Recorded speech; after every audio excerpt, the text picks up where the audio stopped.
two truths that here one get me arrest. One willing committee, two more the power. Because so many people can walk out nowhere. Only exhaust his whole contact. Only exhaust of walk out nowhere. Okay, during that period. Oh, you know who use it. What I want to come decide there. Even on that last day, release here. We playing out. So when you get released here again, also be out of your one people. Even he said that I quote, one day when I go to talk before when they say Mathias said. Yes.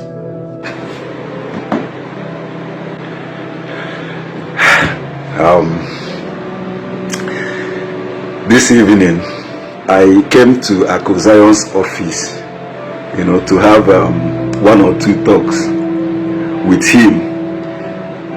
Basaro video that the GO and many trend the one since 2 days ago, 3 days ago now. So let's talk with Zion to hear what he have to say. Then I get a video and make a quick video. Concerning the video trend online, I have personally made peace with him. I will agree with all. As a man, you can always want to massage your ego. If somebody want to follow us, you have followers, they got their man.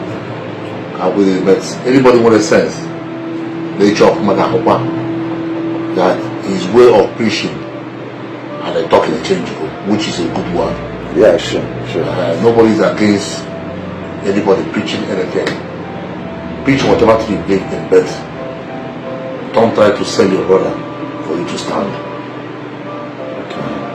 Then, only sorry to cut this one. Only angle able Kuruku Basata him arrest. I don't know. Somehow he's trying to say that that they can arrest you, or they can push something to arrest our great prophet Evangelist Ebuka, something like that. Where you decide that? You can only arrest someone who committed a crime. It can be a crime against that person. Someone we not committed, he may arrest. Or anyone we not committed. Nobody above arrest and nobody above the law. Are you getting my point? Yeah. Sure. But if you leave normal arrest, and if you have not committed, but I doubt. Or no more arrest, or no more the great prophet of our time arrest. He doesn't have what it takes. He's not for pride or for anything. Only he played it out between the case between me and him. You know that power played out. He couldn't. He nobody will contact him here. About that here. Until my because your time. I dismiss the matter. So if he had that strength or that power or that capacity to feed himself, he would have done that. Like he really did. Two truths that he never gave me arrest. One willing committee, two more the power. Because so many people can walk out nowhere. Only exhaust his whole contact. Only exhaust of walk out nowhere. Okay, during that period. Oh, you know who usually what I want. I want to come decide there. Even on that last day, release here. We playing out. So when you get released here again, also be out of your one people. Even he said that I quote, one day when I go to talk before when they said again. Mathias said. Yes. You understand? So anybody want to change you.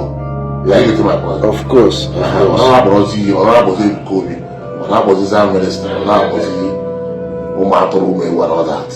Which is that is let him preach what he's preaching.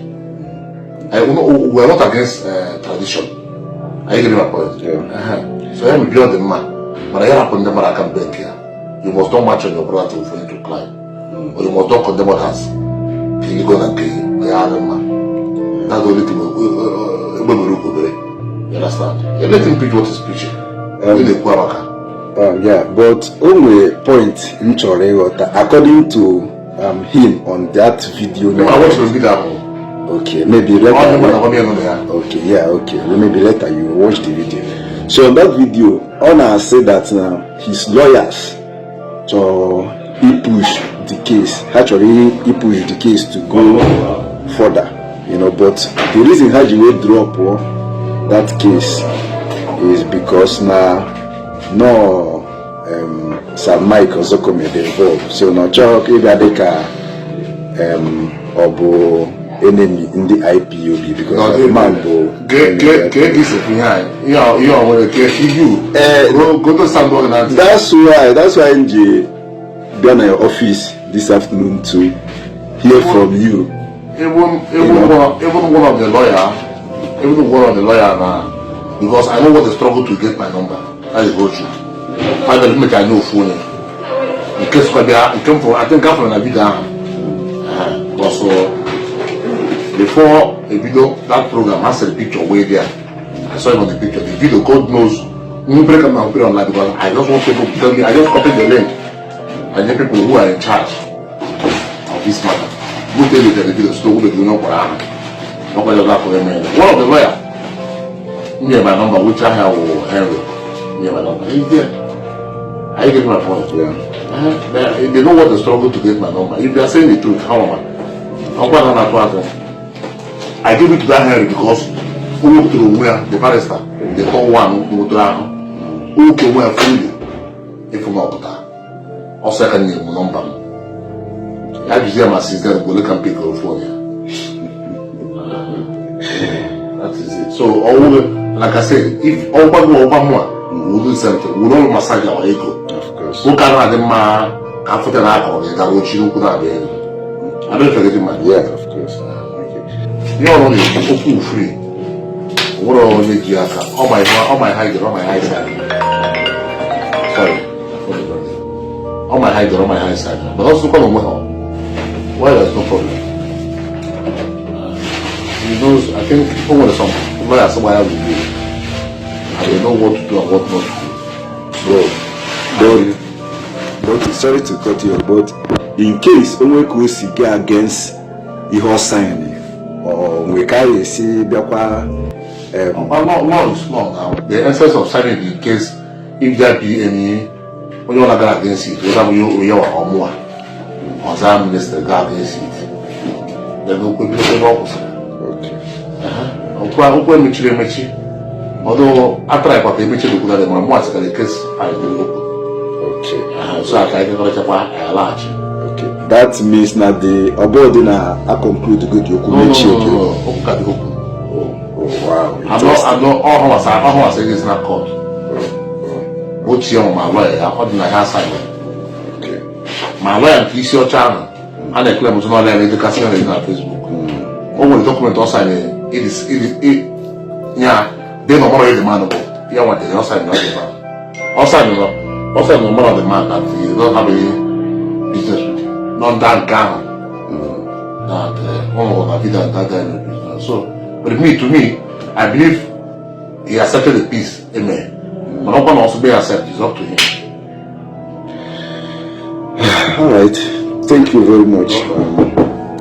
I know what it took me to get here and to see if you can talk with us, so I appreciate that.